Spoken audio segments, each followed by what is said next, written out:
नमस्कार, राजस्थान 10 बजे देख रहे हैं आप। आपके साथ मैं हूं दिव्या तिवारी। चलिए शुरू करते हैं संभागवार बड़ी खबरों का सिलसिला और सबसे पहले रुख कर लेते हैं जयपुर संभाग का, जहां से सहयोगी नरेश शर्मा बता रहे हैं प्रदेश की सबसे बड़ी खबर। परिवारजनों और बिश्नोई समाज की भावनाओं को देखते हुए मुख्यमंत्री अशोक गहलोत ने राजगढ़ के पूर्व थानाधिकारी विष्णु दत्त की आत्महत्या मामले की जांच अब सीबीआई से कराने का फैसला किया है। मुख्यमंत्री अशोक गहलोत ने आज सीबीआई से जांच कराने की सिफारिश की फाइल पर साइन कर दिए हैं। अब मुख्यमंत्री अशोक गहलोत ने विष्णु दत्त के परिजनों और बिश्नोई समाज की मांग को देखते हुए सीबीआई से जांच कराने का फैसला कर लिया है। अब गृह विभाग से सेंट्रल डीओपीटी को पत्र लिखकर सीबीआई जांच का आग्रह किया जाएगा। सेंट्रल डीओपीटी की मंजूरी मिलने के बाद जांच शुरू होगी। सीबीआई की जो जांच दे दी गई है उसको लेकर के आप क्या कहना चाह रहे हैं? जो पिछले 8 दिन से धरना चल रहा था वो आज समाप्त भी करवा दिया है। माननीय मुख्यमंत्री जी और अपने समाज के लोग, सारे समाज के लोगों को जो इस धरने पे बैठे हैं लगातार 8 दिन से इस गर्मी में और इस कोरोना के टाइम में, उन सबको मैं कोटि कोटि धन्यवाद अपने परिवार की तरफ से देना चाहता हूं। 1 जून को बिश्नोई समाज के प्रतिनिधिमंडल ने मुख्यमंत्री अशोक गहलोत से मुलाकात की थी और पूरे मामले की सीबीआई से जांच कराने की मांग की थी। आज विष्णु दत्त के परिजनों ने मुख्यमंत्री अशोक गहलोत को पत्र लिखकर अपील की थी कि सीबीआई से ही पूरे मामले की जाँच कराई जाए। इसके बाद मुख्यमंत्री अशोक गहलोत ने तुरंत गृह विभाग के आला अधिकारियों को बुलाकर सीबीआई से जांच कराने का फैसला किया और इस बारे में अब सिफारिशी पत्र पर साइन कर दिए गए हैं। मुख्यमंत्री के इस फैसले का बिश्नोई समाज ने स्वागत किया है। और जयपुर संभाग की ही बड़ी खबर बता रहे हैं हमारे साथ जुड़े सहयोगी नवीन शर्मा। जयपुर में आज एसीबी की 2 बड़ी कार्रवाई को देखने को मिली है। पहली बड़ी कार्रवाई एसीबी की जीपीएफ विभाग में देखने को मिली तो दूसरी बड़ी कार्रवाई कॉमर्शियल विभाग में देखने को मिली है। पहली कार्रवाई एसीबी ने जीपीएफ विभाग के कर्मचारी को रिश्वत लेते हुए रंगे हाथों गिरफ्तार किया। जीपीएफ विभाग के बाबू रघुवीर सिंह ने परिवादी से उसके जीपीएफ बिल बनाने की एवज में 2500 रुपये की रिश्वत की मांग की थी। परिवादी का करीब 10 लाख रुपए से ज़्यादा का बिल बन रहा था, इसलिए परिवादी को आरोपी जो कर्मचारी है वो लगातार धमका रहा था।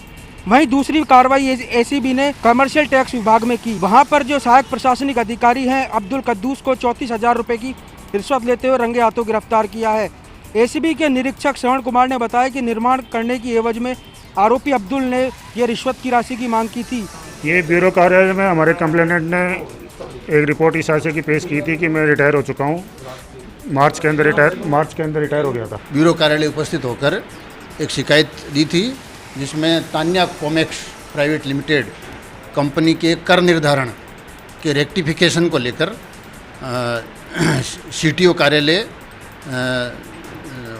Zone P Jaipur. वहीं एसीबी ने दोनों आरोपियों को रंगे हाथों गिरफ्तार कर लिया है और एसीबी मुख्यालय से दोनों से पूछताछ चल रही है। कल एसीबी दोनों आरोपियों को कोर्ट में पेश करेगी। चलिए अब रुख करते हैं जोधपुर संभाग का, जहां से सबसे बड़ी खबर बता रहे हैं हमारे साथ जुड़े सहयोगी राजीव कौर।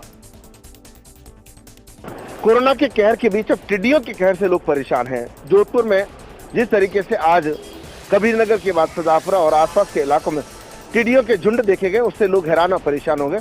छतों पर चढ़ गए, कोई म्यूजिक बजाकर तो थाली और ताली बजा करके टिड्डियों को भगाता नजर आया। कल प्रतापनगर इलाके के अंदर टिड्डियों का जिस तरीके से आतंक छाया था, साथ ही सूरसागर इलाके में खूब टिड्डियां देखी गई।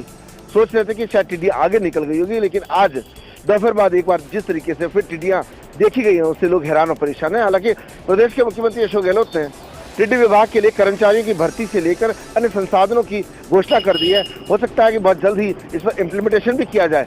और जिस तरीके से कुछ माह पूर्व टिड्डियों का जब दल जैसलमेर, बाड़मेर, जोधपुर, सिरोही, जालौर उस इलाके में आया था, तब मुख्यमंत्री अशोक गहलोत ने जो प्रभारी मंत्री के अलावा अधिकारियों के साथ में दौरा किया था, आवश्यक निर्देश भी दिए थे, जायजा भी लिया था, मुआवजा भी दिया गया। लेकिन जब टिड्डियों का कहर इस वक्त है तो आप सोचिए कि कितनी परेशानी होती होगी। पिछले दिनों जोधपुर के दहीजर हो, भोपालगढ़ हो, बेलाड़ा हो, उस इलाके में भी टिड्डियों का कहर देखा गया। तब देखना यह कि सरकार कितनी कोशिश कर रही है।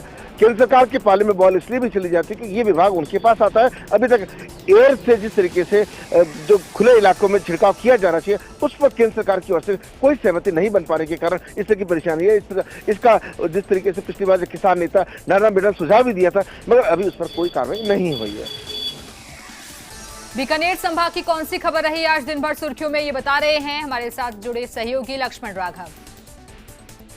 बीकानेर के सिविल लाइन इलाके में आज एक और नया कोरोना पॉजिटिव मरीज मिला। इस तरह से बीकानेर में कुल कोरोना पॉजिटिव मरीजों की संख्या 109 हो गई। वहीं आज सीएमएचओ डॉक्टर BL मीना ने स्वास्थ्य विभाग द्वारा कोरोना काल में किए गए प्रयासों की जानकारी देते हुए बताया कि हमारा लगातार फोकस है कि स्क्रीनिंग हो और सैंपल्स भी बढ़ाए जाएं। उन्होंने कहा 13,625 मरीजों के सैंपल लिए गए, जिसमें 109 मरीज पॉजिटिव पाए गए हैं। उन्होंने कहा कि हमारा प्रयास रहा कि हम चेन तक समय पर पहुंचे। शायद यही वजह है कि बीकानेर संभाग में तुलनात्मक रूप से कोरोना नियंत्रित रहा। इस दौरान सीएमएचओ डॉक्टर BL मीना ने कई मुद्दों पर खुलकर बात की। उन्होंने कहा कि ये कहा जा रहा है कि कुछ फंडिंग और मास्क को लेकर दिक्कत हुई है, ऐसा कुछ भी नहीं है। हमने पूरी पारदर्शिता बरती है। मैं सबसे पहले क्रेडिट दूंगा, हमारे प्रशासन का हमको बहुत सहयोग मिला है। प्रशासन का सहयोग के द्वारा ही चिकित्सा विभाग ने आगे अच्छा काम किया है। सारे पुलिसकर्मी हो चाहे सारे BDO DLO जो भी है, हमारे यहाँ पे अभी 13,000 समथिंग सैम्पलिंग ली है, जिसके अंदर 109 पॉजिटिव केस निकले हुए हैं।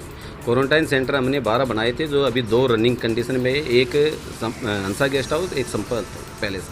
साथ ही साथ सीएमएचओ ने जिला प्रशासन के साथ साथ पुलिस और विभिन्न एजेंसियों का आभार जताते हुए कहा कि कोरोना काल में सबने टीम वर्क के तौर पर काम किया। इसी का नतीजा है कि हम बहुत हद तक कोरोना को नियंत्रित करने में सफल रहे। साथ ही साथ उन्होंने अपील की कि अभी ये ना सोच लें कि कोरोना खत्म हो गया है, हमें जागरूकता के साथ इस कोरोना से लड़ाई लड़नी है।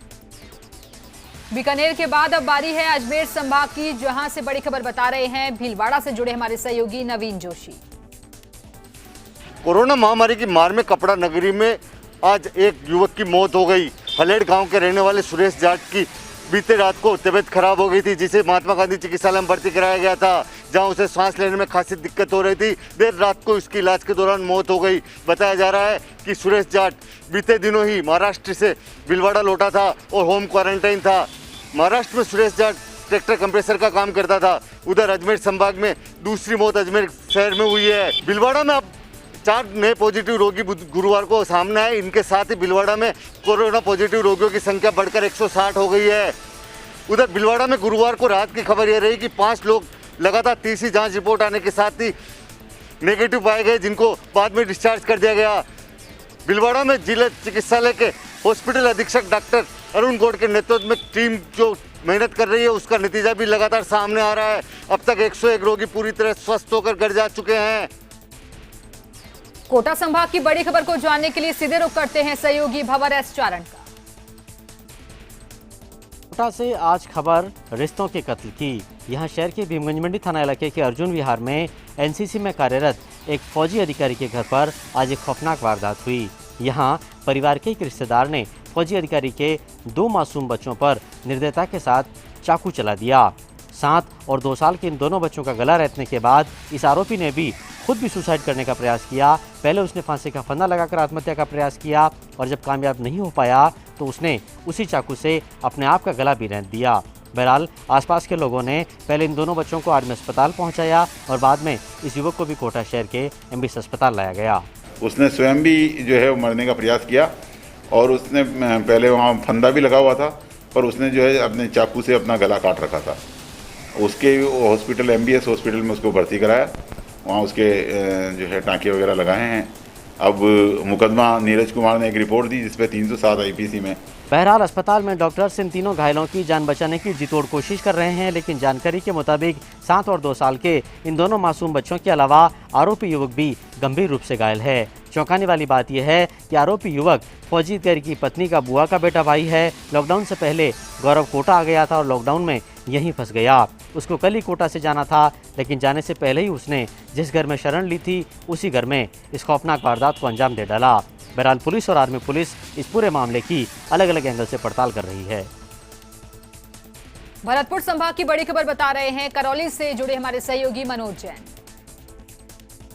जिला मुख्यालय पर 2 युवकों के कोरोना पॉजिटिव आने के बाद प्रभावित क्षेत्रों में 0 मोबिलिटी घोषित की हुई है। इसके साथ ही चिकित्सा विभाग की ओर से सैंपलिंग और सर्वे का कार्य भी घर घर जारी है। कल 0 मोबिलिटी घोषित होने के बाद आज प्रभावित क्षेत्र में अधिकांश दुकान प्रतिष्ठान बंद रहे और सड़कें सूनी नजर आईं।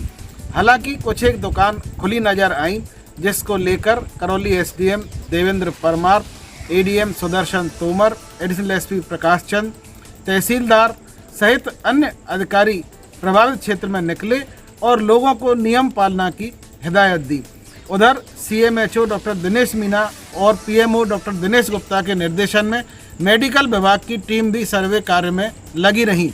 एसडीएम देवेंद्र परमार ने बताया कि शहर के परकोटा अंदर जीरो मोबिलिटी नहीं है, वहाँ पर दुकान प्रतिष्ठान खोलने की अनुमति जारी की हुई है। उधर दोनों युवकों के परिजनों और अन्य कॉन्टैक्ट पर्सन की हिस्ट्री लेकर उनके सैंपल भी जांच के लिए भेजे गए हैं। उधर आज बाजारों में दुकानदारों और ग्राहकों द्वारा मास्क नहीं लगाने को लेकर पुलिस प्रशासन की ओर से चालान भी किए गए।